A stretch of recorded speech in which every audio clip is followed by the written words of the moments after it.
Okay, I guess we're going to cover, to an extent, some similar stuff as in the previous talk, but from a slightly different perspective. So, just by way of introduction, my name is Rob Mason. It's my colleague Keith Byrne.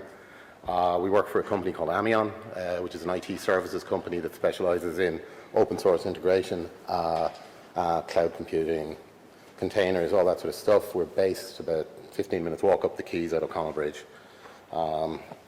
So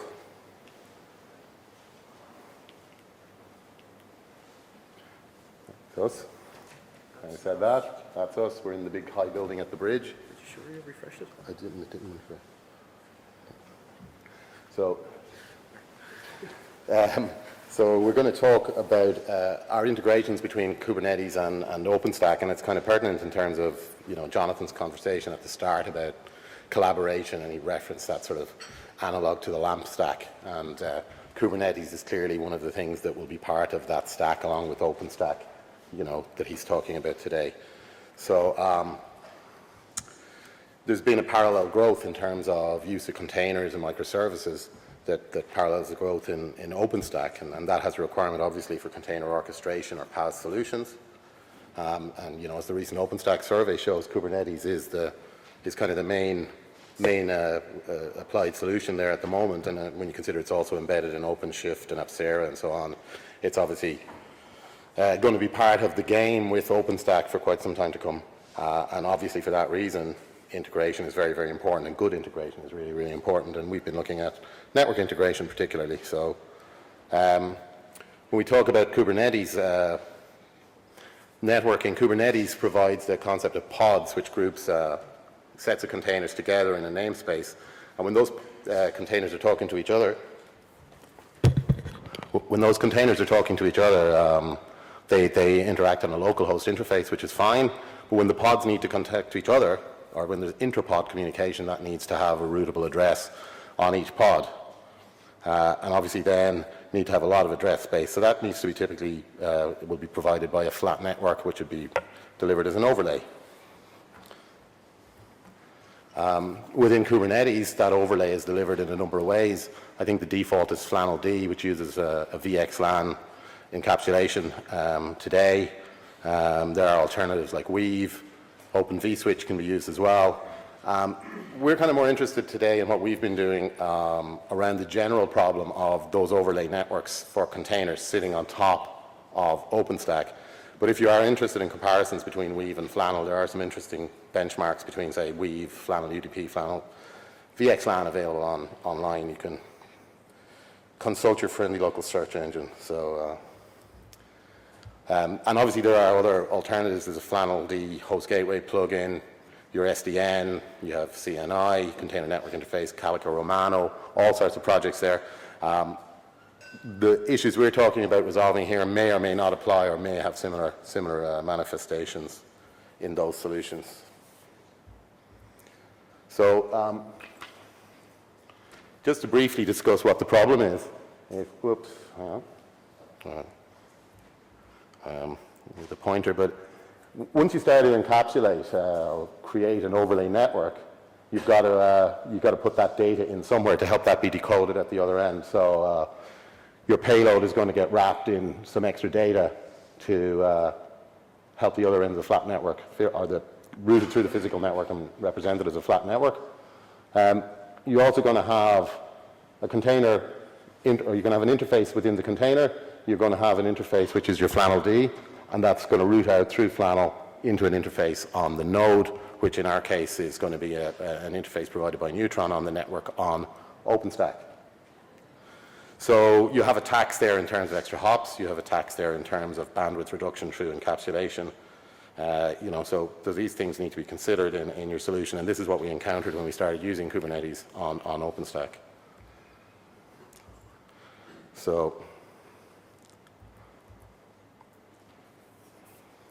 If we take a brief detour into networking on OpenStack itself, so obviously as part of the infrastructure as a service offering from OpenStack networking is one of those infrastructure pieces, and Neutron offers you layer 2, layer 3, load balancer as a service, load balancer as a service at V2, which is giving you layer 7 so on and so forth. So it provides a reference implementation of, so Neutron provides an API, provides a set of reference implementations, and it provides a modular plugin abstraction for different physical implementations around SDN and so on. So Neutron gives you all of those things. So layer 2, by default, Open vSwitch, and then Open vSwitch is encapsulated between nodes with either GRE or VXLAN or VLAN. At layer 3, you get services like DNS mask and IP tables configuration being done for you by Neutron. You have LBAS, and you have LBAS v2, which gives you layer 3 and, as I say, layer 7 as well. And the key point here is that at layer 2, Neutron is also giving you an overlay and a flat network. And I think that's a key point in terms of going forward, because that's what we previously said was the requirement at the container level was to have that flat network with an overlay. And we have one in Neutron. But right now, we effectively go from one overlay network to the other. So we're getting a double encapsulation. So that's the challenge that we're trying to address. Our encountering of it was on Open vSwitch, but obviously in layer 2 for Neutron there are other plugins for Cisco, Brocade, Arista, whatever you're having yourself. But effectively the difference in terms of what we've been doing is against the previous presentation is we've been looking to solve the problem at the Kubernetes tier. Kubernetes provides or uses a set of plugins to represent the underlying provider to it. So our approach to solving the problem has been to effectively use those plugins to provide the flat network from OpenStack up to be used by the container tier in Kubernetes rather than trying to implement stuff in OpenStack. So, so that's the context in which we've been working. I'll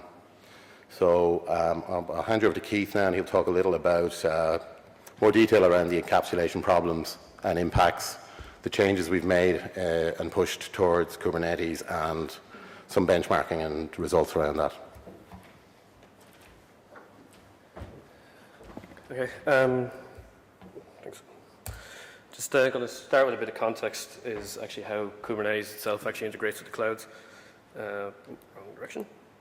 So in Kubernetes, there's a cloud provider interface, and this actually just defines a set of interfaces that Kubernetes understands are abstractions in clouds. So a couple of these interfaces are things like the load balancer. It defines the interface for the load balancer. It's currently partially implemented for OpenStack, but it allows you, when you're creating Kubernetes services, to automatically create those as exposed load balancers then in your parent cloud.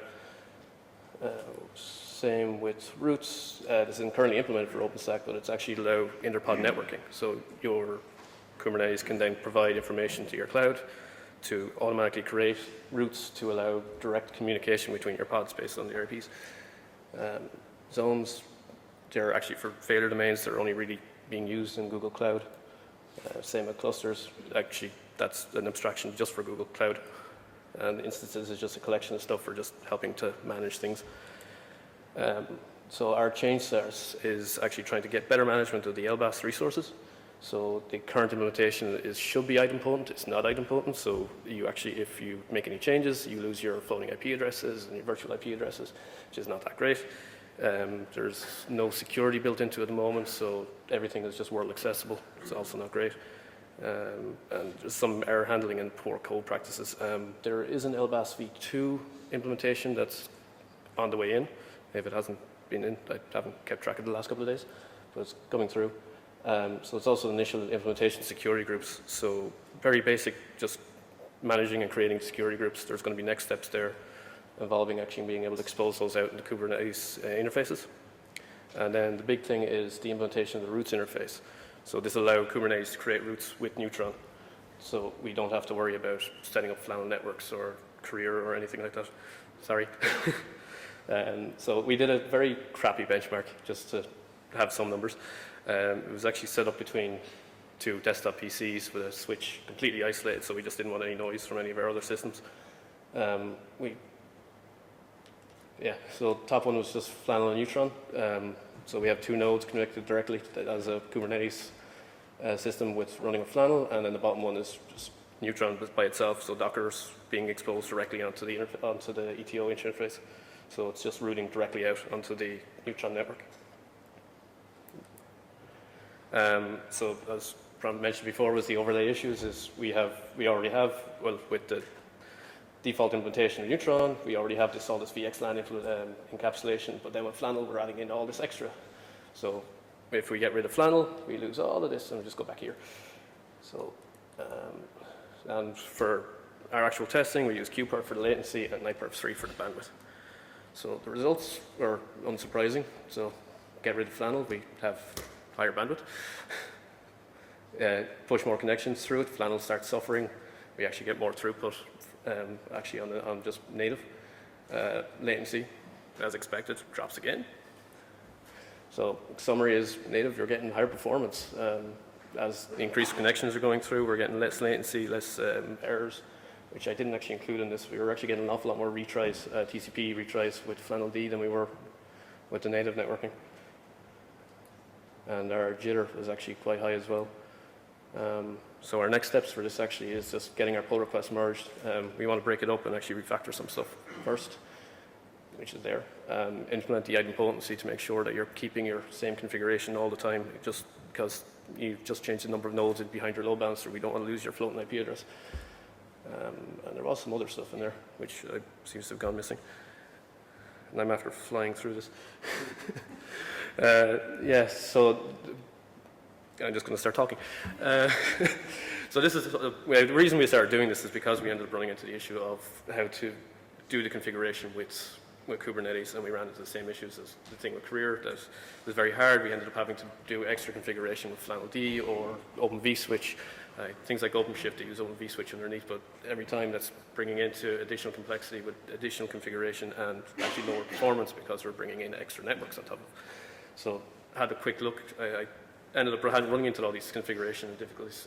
So I had a quick look at what was happening in the Google Cloud, and their thing was they had a cloud provider interface, talking directly to the network APIs, doing all this for you. So that was the next step here, was actually working for this for OpenStack. So I'm hoping I've made my point. Anything else to say? No? That's the next one. Questions?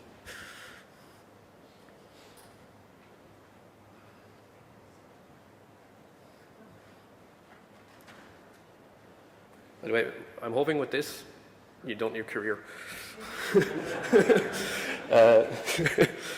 Kubernetes does take a completely separate approach to networking.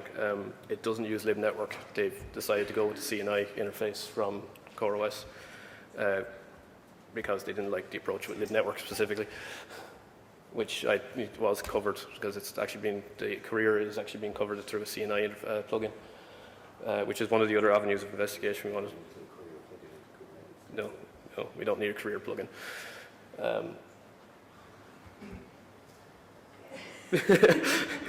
Okay, I got through that a lot quicker than I thought. Good? Yeah.